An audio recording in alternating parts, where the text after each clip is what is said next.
Hello friends, कैसे हैं आप लोग। स्वागत है आपका आज के इस नए वीडियो में। आज हम लोग देखेंगे क्लास 10th का केमिस्ट्री यानी कि रसायन विज्ञान एनसीईआरटी से पहला अध्याय यानी कि अध्याय 1 रासायनिक अभिक्रिया एवं समीकरण का पार्ट 2। पहले पार्ट में हम लोग देखे थे कि रासायनिक अभिक्रिया क्या है।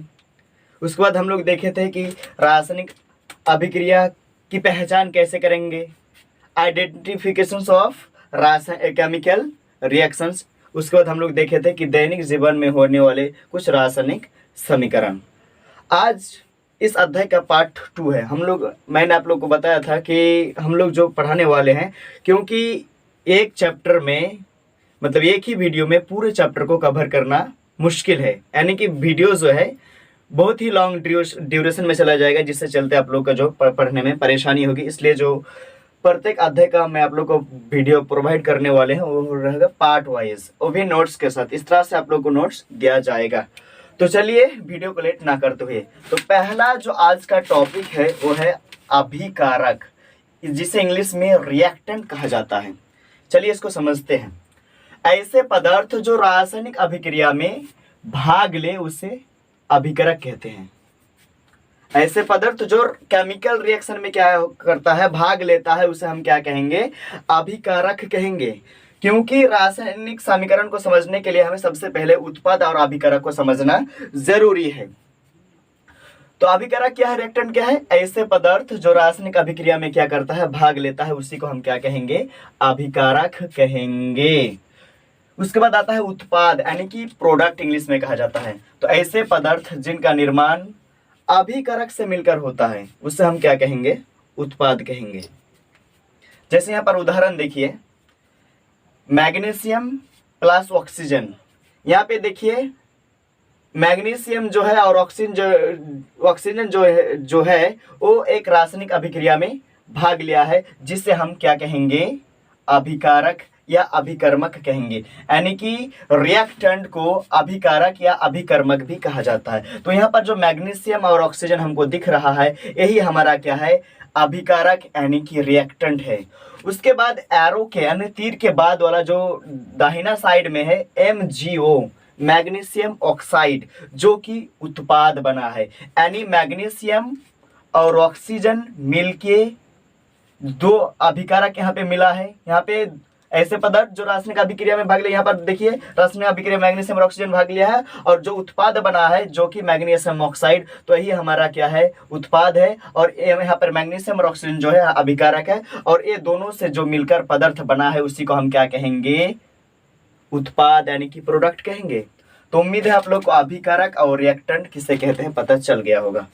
अब आते हैं रासायनिक समीकरण कहेंगे किसको, क्योंकि इस चैप्टर का नाम ही है रासायनिक अभिक्रिया एवं रासायनिक समीकरण। तो रासायनिक अभिक्रिया जो है वो हम पढ़ा दिए थे। आज अब हम लोग देखेंगे कि रासायनिक समीकरण क्या है, जिसे इंग्लिश में केमिकल रिएक्शन कहा जाता है। जिसे इंग्लिश में chemical not reaction, chemical equation. रासायनिक समीकरण का इंग्लिश केमिकल इक्वेशन। चलिए इसका परिभाषा जानते हैं। किसी रासायनिक अभिक्रिया में भाग लेने वाले पदार्थों यानी कि अभिकारकों और रासायनिक अभिक्रिया के पश्चात बनने वाले पदार्थों यानी कि उत्पादों को प्रतीकों तथा सूत्रों द्वारा निरूपित करने को रासायनिक समीकरण कहते हैं। चलिए इसको समझते हैं। रासायनिक समीकरण कहेंगे किसको, किसी भी रासायनिक अभिक्रिया में भाग लेने के लिए हमें दो चीज की आवश्यकता मतलब रासायनिक अभिक्रिया में भाग लेने वाले पदार्थों को, जिसे हम क्या कहते हैं, अभिकारक कहते हैं। और रासायनिक अभिक्रिया करने के बाद जो उत्पाद बना उनको हम प्रतीकों एवं सूत्रों एवं उसके भौतिक अवस्थाओं को मतलब जिसमें दर्शाते हैं उसी को हम क्या निरूपित करते हैं, उसी को हम क्या कहेंगे, रासायनिक समीकरण कहेंगे। यहाँ पे जैसे उदाहरण के थ्रू समझेंगे। यहाँ पर मैग्नीशियम जो है Mg लिखा गया है, तो यहाँ पर मैग्नीशियम शब्दों में शब्द समीकरण का यूज नहीं किया गया है। यहाँ पर मैग्नीशियम जो है उसका सूत्र लिया गया है जो कि Mg होता है, और उसके भौतिक अवस्था भी यहाँ पे लिया गया है जो कि ये क्या है, सॉलिड है यानी कि ठोस है। उसके बाद यहाँ पर ऑक्सीजन O2 लिया गया है, ना कि वहां पर ऑक्सीजन आदि किस तरह से ऑक्सीजन शब्दों में लिखा गया है, लिखा नहीं गया है। तो वहां पर सूत्रों एवं प्रतीकों का यूज करके जो हम लोग ये करते हैं वही हम लोग का क्या हो जाएगा, रासायनिक अभिक्रिया। जहां पर मैग्नीशियम जो है सॉलिड अवस्था में है और ऑक्सीजन जो है गैस अवस्था में है, तो यहाँ पर मैग्नीशियम के बदले हम लोग Mg लिए हैं और ऑक्सीजन के बदले हम लोग O2 लिए हैं। और यहाँ पर ऑक्सीजन जो है एक गैस है, इसलिए यहाँ पर G के रूप में यहाँ पर लिखा गया है। और यहाँ पर मैग्नीशियम जो है वो सॉलिड है, इसलिए यहाँ पर S लिखा गया है। और जो उत्पाद बना MgO यानी कि मैग्नीशियम ऑक्साइड, वो भी क्या है, एक सॉलिड है। तो रासायनिक यहाँ पर फिर परिभाषा में आता है कि किसी रासायनिक अभिक्रिया में भाग लेने वाले अभिकारक, जैसे यहाँ पर अभिकारक क्या है, Mg और मैग्नीशियम और ऑक्सीजन है। और उसके बाद अभिक्रिया करने के पश्चात जो उत्पाद बना, यहाँ पर MgO बना, उसको भी क्या सूत्रों के अनुसार द्वारा यानी कि निरूपित किया यहाँ पे रासायनिक अभिक्रिया के द्वारा, रासायनिक समीकरण के द्वारा। तो यहाँ पे देखिए कि Mg के बदले मतलब मैग्नीशियम के बदले Mg, ऑक्सीजन के बदले O2 और यहाँ पे मैग्नीशियम ऑक्साइड के बदले MgO लिखा गया है। तो हम लोग रासायनिक समीकरण कहेंगे किसको, जो मतलब शब्द समीकरण, यानी कि जैसे मैग्नीशियम यहाँ पर देख सकते हैं नाइट्रोजन, जहाँ पे यहाँ पे नाइट्रोजन, नीचे आएंगे तो पता चल जाएगा। जैसे यहाँ पे नाइट्रोजन को जो है N2 लिया गया, हाइड्रोजन के बदले H2 लिया गया, तो उसी तरीके से यहाँ पर मैग्नीशियम जो है उसके बदले में Mg लिया गया है और ऑक्सीजन को O2 लिया गया है। तो उसको सूत्रों और भौतिक अवस्थाओं को, जैसे अगर कोई पदार्थ ठोस है तो उसमें क्या लगाया जाता है, S लगाया जाता है। और कोई पदार्थ अगर गैस मतलब गैस अवस्था में तो उसके लिए G यूज किया जाता है। कोई पदार्थ अगर जल है, अगर वहां पर जल के साथ अगर रिएक्शन करता है तो उसके बदले हम लोग AQ लगाते हैं, एक्वियस जो जिसे हम कहते हैं। तो रासायनिक अभिक्रिया मतलब रासायनिक समीकरण जो है समझ गए होंगे। और एक बार परिभाषा पढ़ते हैं, किसी रासायनिक अभिक्रिया में भाग लेने वाले जो अभिकारक होते हैं और रासायनिक अभिक्रिया के बाद जो मतलब ए वाला और ए वाला को क्या करना, मतलब उसके शब्द समीकरण को छोड़ के जो उसका संकेत जो कि उसका प्रतीक होता है उसके अनुसार बैठाना ही क्या है, वही हम लोग का रासायनिक समीकरण है। अब आते हैं हम लोग संतुलित समीकरण किसे कहेंगे।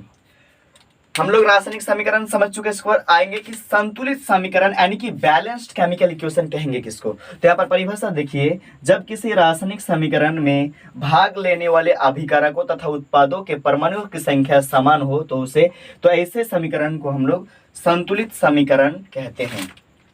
यहाँ पे संतुलित यानी कि बैलेंस केमिकल इक्वेशन, यहाँ पे जो देख रहे थे हम लोग, यहाँ पे उदाहरण को थ्रू समझेंगे।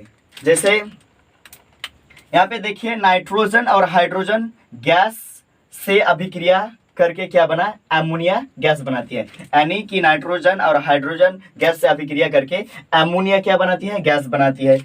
तो यहाँ पे N2 और यहाँ पर जो नाइट्रोजन और H2 यहाँ पर लिया गया है, लेकिन यहाँ पर जो नाइट्रोजन है उसका जो यहाँ पे नाइट्रोजन की संख्या जो है 2 है, लेकिन यहाँ पे नाइट्रोजन की संख्या जो है 1 है। तो ये क्या है, बैलेंस है, बैलेंस नहीं है। अगर बैलेंस नहीं है तो असंतुलित समीकरण, असंतुलित रासायनिक समीकरण को हम कंकाली समीकरण कहेंगे। यहाँ पे देखिए कि अगर समीकरण जो है संतुलित नहीं है तो उसे हम क्या कहेंगे, कंकाली समीकरण। मतलब असंतुलित समीकरण को हम लोग क्या कहेंगे, कंकाली समीकरण। तो यहाँ पे देखिए कि N2 जो है और H2, यहाँ पे N जो नाइट्रोजन की जो संख्या है वह 2 है, यहाँ पर 1 है। जैसे यहाँ पर हाइड्रोजन 2 है, यहाँ पे 3 है, तो क्या ये संतुलित है, नहीं है। तो इसी को हम क्या कहेंगे, कंकाली समीकरण यानी कि असंतुलित रासायनिक समीकरण। तो यहाँ पे हम लोग चल रहे थे कि संतुलित रासायनिक समीकरण कहेंगे किसको। तो वहां पे जब किसी रासायनिक समीकरण में भाग लेने वाले अभिकारक तथा उत्पाद की परमाणु संख्या क्या हो, समान हो। अगर परमाणु संख्या और उत्पादों और अभिकारक की अगर परमाणु संख्या अगर बराबर रहता है दोनों तरफ, तो इससे समीकरण को हम क्या कहेंगे, संतुलित समीकरण कहेंगे। जैसे यहाँ पर देखिए नाइट्रोजन और हाइड्रोजन है, यहाँ पर दोनों जो है नाइट्रोजन और यहाँ पे हाइड्रोजन जो है अलग अलग क्या है, उसका जो है परमाणु है। तो इसको बैलेंस कैसे करेंगे, तो यहाँ पे देखिए हाइड्रोजन जो है कितना है, यहाँ पे हाइड्रोजन कितना है, 2 है, और यहाँ पे हाइड्रोजन 3 है। तो यहाँ पर नाइट्रोजन कितना है, 2 है, यहाँ पर नाइट्रोजन जो 1 है। तो यहाँ पर हम लोग क्या कहेंगे, 2 बिठाएंगे। यहाँ पर देखिए नाइट्रोजन की संख्या क्या हुआ, 2 हो गया, और हाइड्रोजन की संख्या क्या हो गया, 6 हो गया। तो हम लोग यहाँ पे क्या बिठाएंगे, 3 बिठाएंगे। तो इसी तरह देखिए ये अभी जो था रासायनिक ये हुआ अभी जो अब बैलेंस किए, ये हुआ हम लोग का संतुलित रासायनिक समीकरण। और इससे पहले हम 3 और 2 नहीं बैठाए तो वो था हम लोग का कंकली समीकरण, यानी कि संतुलित समीकरण। अगर समीकरण अगर संतुलित है तो उसे हम संतुलित रासायनिक समीकरण कहेंगे। अगर समीकरण जो है वह संतुलित है, यानी अगर समीकरण अगर वह संतुलित है तो उसको हम क्या कहेंगे, कंकली समीकरण कहेंगे। अब हम लोग देखेंगे कि कंकली रासायनिक समीकरणों को संतुलित करना क्यों जरूरी है। ये भी एक क्वेश्चन है। तो अगर ऐसा क्वेश्चन आता है तो हालांकि है क्वेश्चन कि रासायनिक समीकरण को संतुलित करना क्यों जरूरी है, तो उसका आंसर थोड़ा लिखा गया है कि द्रव्यमान संरक्षण के नियम को संतुष्ट करने के लिए रासायनिक समीकरण को संतुलित किया जाता है। इसमें तीर के बाएं, यहाँ पे जैसे तीर के बाएं वाला जो ये साइड वाला जो है, ये वाला जो है, और तथा तीर के तत्वों की परमाणु संख्या जो है समान किया जाता है। यहाँ पे तीर के बाएं और तीर के दाएं वाला जो यहाँ पर परमाणु की संख्या है दोनों तरफ को बराबर किया जाता है। किसके लिए, क्योंकि यहाँ पर द्रव्यमान संरक्षण के नियम को संतुष्ट करने के लिए हमें दोनों तरफ का जो परमाणु की संख्या है उसको बराबर करना पड़ता है, इसलिए रासायनिक समीकरणों को संतुलित करना जरूरी है। उम्मीद है आप लोग को अभिकारक, उत्पाद और रासायनिक समीकरण, संतुलित रासायनिक समीकरण क्या है और कंकली यानी कि रासायनिक समीकरण या असंतुलित समीकरण को संतुलित करना क्यों जरूरी है समझ में आ गया होगा। तो चलिए आज के लिए बस इतना ही। नेक्स्ट टॉपिक में फिर मिलेंगे एक नए टॉपिक के साथ। तब तक के लिए धन्यवाद।